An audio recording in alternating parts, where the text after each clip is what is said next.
அமெரிக்காவை பொறுத்தவரையும் தங்களுக்கு லாபம் இல்லை அப்படின்னா அந்த திசை பக்கமே திரும்ப மாட்டாங்க. இப்ப அப்படி ஒரு திசையா ஐரோப்பாவை அமெரிக்கா பார்க்க ஆரம்பிக்குது. காரணம் என்ன? நேட்டோல இருந்து பெரிய அளவு நாங்க விலகுறோம்டா. நேட்டோல எங்க பிரசன்ஸை குறைக்கிறோம். நேட்டோவை நீங்களே நகர்த்திக்கங்க, நடத்திக்கங்க அப்படின்னு இஷ்டத்துக்கு பேசி வந்த ஆட்கள் திடீர்னு அமெரிக்கால இருந்து ஒரு குரல் வருது. உங்க நிலங்களை நீங்க தான் பாதுகாக்கணும். அடுத்தே வந்து பாதுகாப்பு கொடுப்பான்னு எதிர்பார்க்காதீங்கடான்ட்டாங்க. இது ஆப்கானிஸ்தானை விட்டு வெளியேறும்போது சொன்னதுல, இப்ப எதுக்கு அதே டயலாக ரிப்பீட் பண்றாங்க அப்படின்னு கேட்டா, இது ஐரோப்பாவை பார்த்து சொல்லிவிட்டாங்க. அண்ணன் அமெரிக்காவுக்கு மனசாட்சி இல்லைங்கிறது நம்ம எல்லாருக்கும் தெரிஞ்ச விஷயம்தான். காரணம் ஐரோப்பா மாதிரி குட்டி போட்ட பூனை மாதிரி பின்னாடியே வந்த ஆட்கள் யாருமே உலகத்துல இல்ல அமெரிக்கா பின்னாடி. ஆனா அப்பேற்பட்ட ஐரோப்பாவே அமெரிக்கா கை கழுவுது. இதுக்கான காரணங்கள் அப்படின்னு பார்த்தோம்னா ரெண்டு தான். ஒண்ணு என்ன அப்படின்னா, அங்க நம்ம செலவு பண்ற தொகையை அப்படியே ரீப்ளேஸ் பண்றாங்க. எங்க அப்படின்னா அமெரிக்காவோட பார்டரை செக்யூர் பண்றதுக்கு. அந்த பயலை எவன் ஏத்து போப்பறான்? 1000 தான் பிரச்சனை வந்தாலும் ஈரான் கூட மிடில் ஈஸ்ட்ல உள்ள பேஸை தாக்குவேன்னு தான் சொல்றானே ஒழிய, ஒரு நாள் அமெரிக்காவோட மெயின்லேண்டை தாக்குறேன்னு சொல்றது இல்ல. வடகொரிய அதிபர் மட்டும்தான் அப்பப்ப மிசைலை தட்டி விட்டாரு. இது பாரு வாஷிங்டன் டிசிக்கு வரும், இது பாரு நியூயார்க்குக்கு வரும் அப்படின்னு சொல்லி அவர் ஊர்ல இருந்தே தட்டி விட்டுக்கிட்டு இருப்பாரு. அந்த திசையை நோக்கி இல்ல, ரேஞ்ச் இவ்வளவு இருக்கு, சந்தேகம்னா உன் சேட்டலைட் அனுப்பி செக் பண்ணிக்க அப்படின்னு சொல்லி மிரட்டுவார். அந்த மிரட்டல்லே இப்ப வரை வடகொரியா பாதுகாப்பா இருக்கு. ரஷ்யாவும் அமெரிக்காவும் மோத போறது கிடையாது. அடுத்து சீனா தான். அவன் களத்துக்கு வந்து கிழிச்சாப்பாடு தான் தெரியும். அவனால கிழிக்க முடியுதா இல்லையா அப்படின்னு. அப்பேற்பட்ட ஒரு பயப்புள்ள வீரம்னு பேப்பர்ல எழுதி ஜோப்ல வச்சுக்கங்கடான்னு சொல்ற அளவுக்கு தான் அவனுங்க வீரம் இருக்கும். இல்ல இல்ல அவங்களோட டெக்னாலஜி எல்லாம் பிச்சு உதறும். அதிபர் ஷி ஜின்பிங் ராணுவத்தையே ஃபுல்லி ஆட்டோமேஷனா பண்ணிட்டாரு அப்படின்னு பெரிய அளவுல பேசப்படுது. உண்மையா கூட கருமம் இருந்து தொலையட்டும். ஆனா அதுவே அவனுங்களுக்கு இடைஞ்சலாகுது. காரணம் என்னன்னா அந்த ஃபுல்லி ஆட்டோமேஷன் படைப்பிரிவோட லட்சணம் தான் பெட்ரோலுக்கு பதில் தண்ணியை ஊத்தி வச்சாங்க. சரி தண்ணியை ஊத்தி வச்சானே ஊழலா அப்படின்னு கேட்டா இல்ல இல்ல அந்த ஃபியூயலை எடுத்து தான் நூடுல்ஸ் சமைச்சு தின்றுருக்காங்க.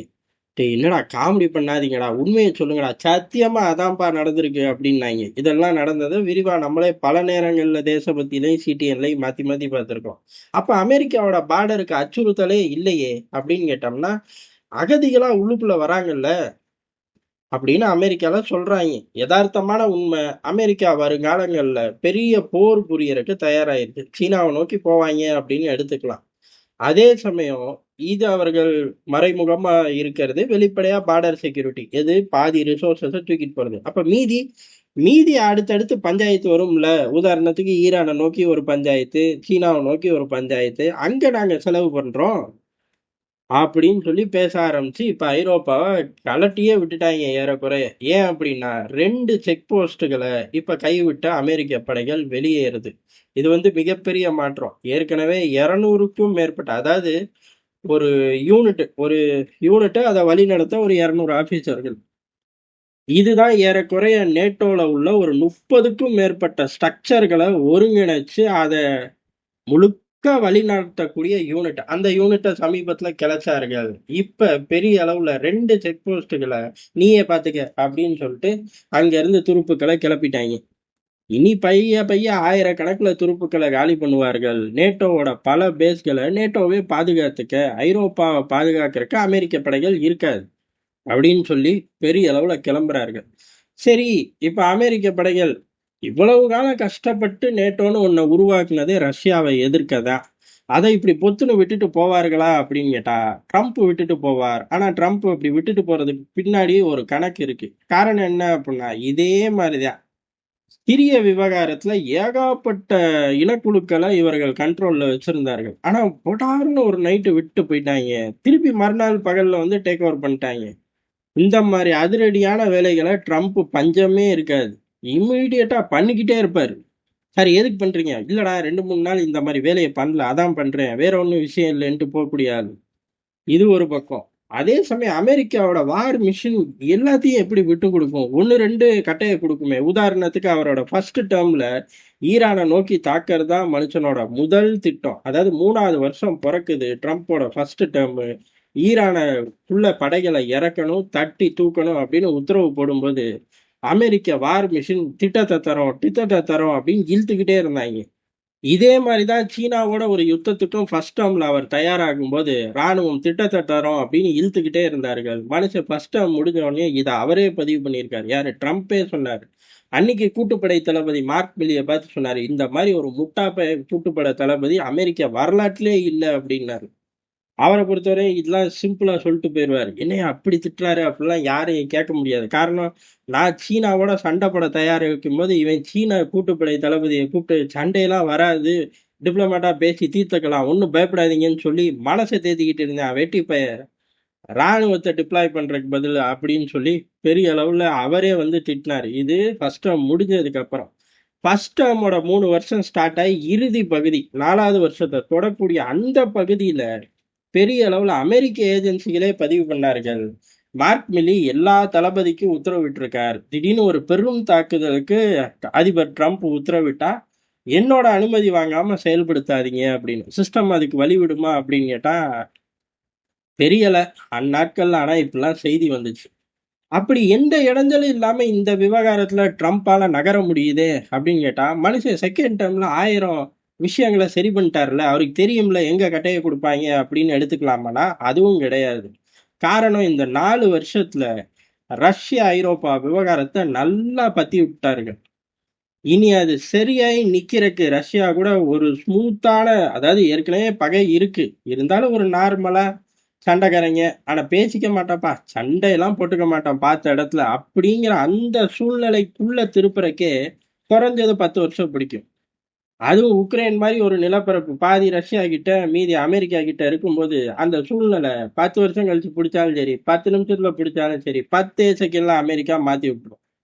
இவ்வளவு அழகா அங்க சூழ்நிலை இருக்கும்போது, "நீ எதுக்கு நான் நேட்டோவ உருவாக்கி ரஷ்யாவுக்கு எதிரா நான் சண்டைக்கு போகும்போது, கூட துணைக்கு உங்கள எல்லாம் கூப்பிட்டுட்டு வர்றதுக்காக தான் உங்கள உருவாக்கி வச்சது. உங்கள பாதுகாக்கிறேங்கிற பேர்ல. அதே மாரி ரஷ்யாவுக்கு பக்கத்துல போய் நின்னுக்கணுங்கிறதுக்குதான், ரஷ்யா உங்கள கொன்னுபுடும், தொலைச்சுப்புடும் அப்படின்னு இல்லாத பொல்லாத பேய் கதையெல்லாம் சொல்லி கூட்டிட்டு வந்தது.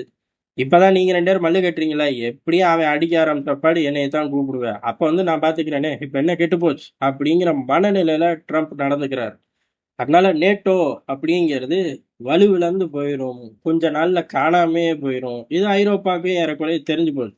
அதனால தான் ஊரு பூரா இறங்கி வந்து இவ்வளவு நாள் ஐரோப்பிய யூனியன் ட்ரேட்லாம் பாதிக்கும் ஜாக்கிரதைன்னு சொன்னதுக்கு பின்னாடி நேட்டோவோட பலம், ராணுவ பலம். ஒருத்தனை போய் தொட்டோம்னா அம்புட்டு பேர் சேர்ந்து நின்னு கேட்போம் பாரு அப்படிங்கிற அந்த திமிரு பேச்செல்லாம் முடியாதுங்கிறதுக்கு தான் ஊரு பூரா ஃப்ரீ ட்ரேட் டீல் எல்லாம் போட்டுக்கிட்டு இருந்தாங்க. இருந்தாலும் இப்ப நேட்டோ அப்படிங்கிறது ஆப்கானிஸ்தான் மாதிரி அமெரிக்கா அம்போன்னு விட்டுட்டு போகுதுங்கிறதுக்கு சிக்னல் தெளிவா கொடுத்துருச்சு. 2 செக் போஸ்ட டிராப் பண்றார்கள். வருங்காலங்கள்ல கூடுதலான அந்த எண்ணிக்கை வரும். படைபலமும் குறைக்கப்படும். இன்னும் சொல்லப்போனா இந்த படைபலம் குறைக்கிறோம் அப்படிங்கிற இடத்துல ட்ரம்ப் சொல்றதே அடிக்கடி தேவையில்லாத இடத்துல ஐரோப்பாக்குள்ள நிறைய ராணுவத்தை நிறுத்திருக்கீங்க. அதை பூரா கூப்பிட போறேன். இப்படிதான் சொல்றாரு. அதனால அவர் இம்மீடியட்டா எல்லாத்தையும் செய்வார்.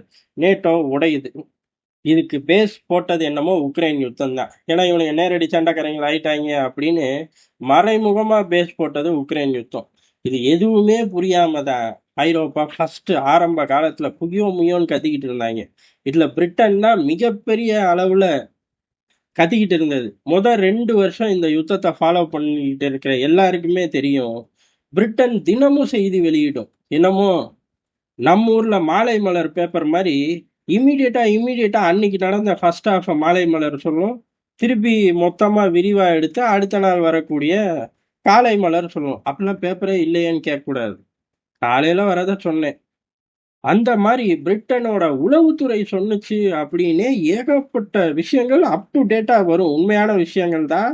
அடிச்சு விடுற விஷயம் கிடையாது. என்ன கொஞ்சம் எக்ஸ்ட்ரா ஃபிட்டிங் பண்ணியிருப்பாங்க. ஆனா பிரிட்டன் உளவுத்துறை சொன்னுச்சுன்னே தகவல் வரும். ஆனா பிரிட்டன் உளவுத்துறை ஏன்டா பொது வெளியில வந்து பேசுதுங்கிற மாதிரி இருக்கும். அந்த அளவு வாய் பேசிக்கிட்டு இருந்த பிரிட்டன்ல இருக்கக்கூடிய இன்டெலிஜென்ஸ் யூனிட், நேட்டோவோட இன்டெலிஜென்ஸ் யூனிட்ஸ், ஆனா அமெரிக்கா தான் அங்க உட்கார்ந்து அவன் தான் ஃபுல் ஸ்ட்ராட்டஜிக் ஒர்க் பார்ப்பான். அந்த யூனிட்டையும் கிளச்சு திருப்பி கூப்பிட்டுக்கிட்டாங்க. இப்படி நடக்கும்னு தெரிஞ்சா பிரிட்டன் வாயே பேசியிருக்க மாட்டான். அப்படியே வாய் பேசினாலும் இந்த உளவுத்துறை பேரை வெளியில சொல்லியிருக்க மாட்டான். இப்ப அங்க உள்ள யூனிட்டும் போச்சா, ஐரோப்பா பகுதியிலையும் சும்மா இல்ல. ஏகப்பட்ட கமாண்ட் சென்டர்ஸை க்ளோஸ் பண்றார்கள். கணிசமா இன்டர்னலா தெரியாம வச்சிருந்த ஏகப்பட்ட சென்டர்ஸையும் உளவு பிரிவுக்கான சில சிக்னல் டெக்னாலஜி இவனுங்க தான் ரஷ்யாவுக்கு பக்கத்துல நிமிடத்துக்கு எல்லாத்தையும் உருவணும்னு உட்கார்ந்துருந்தாங்கல்ல. அதனால அந்த சீக்ரெட் பேஸ்களும் அமெரிக்கா பயங்கரமா ஷட் டவுன் பண்ணி கிளம்புது.